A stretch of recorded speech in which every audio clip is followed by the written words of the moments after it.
Hi friends, দেখতেই পাচ্ছ ready হয়ে গিয়েছিলাম একদম সকাল সকাল। তার অনেকে জানতে চেয়েছিল, কালকে অনেক ভিডিও পোস্ট করেছিলাম ছোট ছোট, কোথায় গিয়েছিলাম না গিয়েছিলাম। তো অবশ্যই বলবো এই ভিডিওটা প্রথম থেকে শেষ পর্যন্ত দেখো, তাহলেই তোমরা জানতে পারবে আমি কালকে কোথায় গিয়েছিলাম।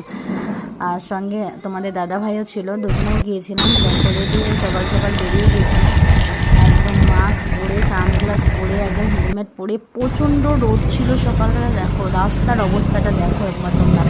ঠিক আছে, এটা আমরা বর্ধমান যাচ্ছিলাম কালকে। বর্ধমান যাওয়ার পরে দেখো তার মানে এত বৃষ্টি, এবার আষাঢ় মাস পড়তে না পড়তে চারিদিকে দেখো চাষের জমিগুলোতে সব জল জমে গেছে। এটা একটু ভিডিও করছিলাম। দেখো কিন্তু চাষিরা চাষ করছে, মাঠে ধান দেওয়ার কাজ করছে। আর রাস্তাটার অবস্থা খুবই খারাপ। রাস্তাটা কিছুদিন পরপর ঠিক করা হয়, তবুও দেখো তোমরা রাস্তাটা মানে গাড্ডায় ভর্তি। আর তো সকালবেলা যখন আমরা গেছিলাম তখন তো প্রচণ্ড রোদ গরম ছিল, তো ভালোভাবেই পৌঁছে গেছিলাম, কিন্তু ফেরার সময়টা খুব কষ্ট হয়েছিল কালকে। দেখো মানে পেট্রোল নেওয়ার জন্য ঢুকে গিয়েছিলাম পেট্রোল পাম্পে, তো এখানেও একটু ভিডিও করেই নিয়েছিলাম তোমাদের দেখানোর জন্য। যদিও এখানে পাম্পে গিয়ে মোবাইল ইউজ করা উচিত না, তবুও একটু করেছিলাম। জাস্ট আমি সাইডে তারপরে আবার ওখান থেকে বেরিয়ে গেছিলাম। যাওয়ার পরে দেখো একটা গ্রাম, আমরা মানে পুরো বর্ধমান শহরে ঢোকার আগের মুহূর্তটা আমরা মেন মানে রাস্তাটা দিয়ে যাইনি, একটা ভেতরের রাস্তা দিয়ে ঢুকেছিলাম। কারণ তোমাদেরকে কালকে একটা ভিডিও পোস্ট করেছিলাম আমি, তোমরা দেখেছো সবাই। দেখো পুকুরটার জলটা প্রচণ্ড ঘোলা, আমি মানে এরকম ঘোলা জল দেখিনি, একদম ঘোলা জলটা ছিল।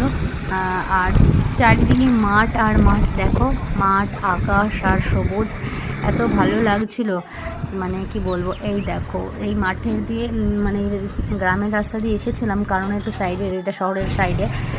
তো ওই জায়গাটা দেখালাম, যে কারেন্টের পোল রয়েছে ওই জায়গাটা আমাদের কেনা রয়েছে, তাই একবার জায়গাটাও দেখে এসেছিলাম কালকে। তারপরে দেখো চলে এসেছিলাম, এখানে পড়েছিল রেল গেট, জায়গাটার পাশে একটা রেল গেট রয়েছে আমাদের।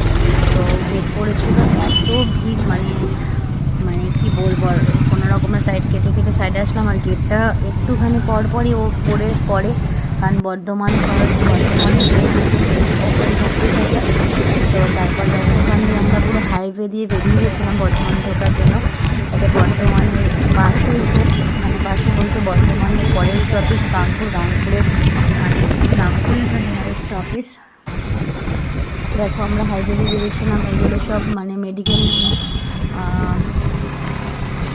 এই ফ্লাইওভার দিয়ে NH-44 হয়েছে, তার নিচ দিয়ে আমরা বর্ধমান শহরে ঢুকে গেছিলাম।